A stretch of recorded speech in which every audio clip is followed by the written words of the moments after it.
খুলনা সদর থানার সাবেক ভারপ্রাপ্ত কর্মকর্তা হাসান আল মামুনকে কারাগারে পাঠানো হয়েছে।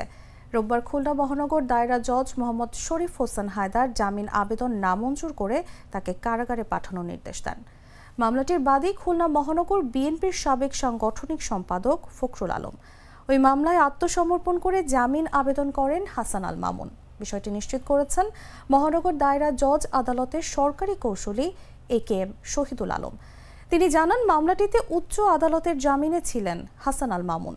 উচ্চ আদালতের নির্দেশে আজ খুলনা মহানগর দায়রা জজ আদালতে তিনি আত্মসমর্পণ করেন। এ সময় তার আইনজীবীরা জামিনের আবেদন করেন। আমরা জামিনের বিরোধিতা করি। আদালত জামিনের আবেদন নামঞ্জুর করে তাকে কারাগারে পাঠানোর নির্দেশ দেন। এর আগে 2022 সালের 5 জানুয়ারি বিএনপির কর্মসূচিতে হামলা চালিয়ে খুলনা মহানগর বিএনপির সাবেক সাংগঠনিক সম্পাদক ফখরুল আলমকে পিটিয়ে জখম করেন হাসান আল মামুন। এতে ফখরুল আলমের একটি চোখ নষ্ট হয়ে যায়। এই ঘটনায় 2024 সালের 19 আগস্ট হাসান আল মামুনের বিরুদ্ধে নির্যাতন ও হত্যা চেষ্টার অভিযোগে আদালতে মামলা করেন ফখরুল আলম।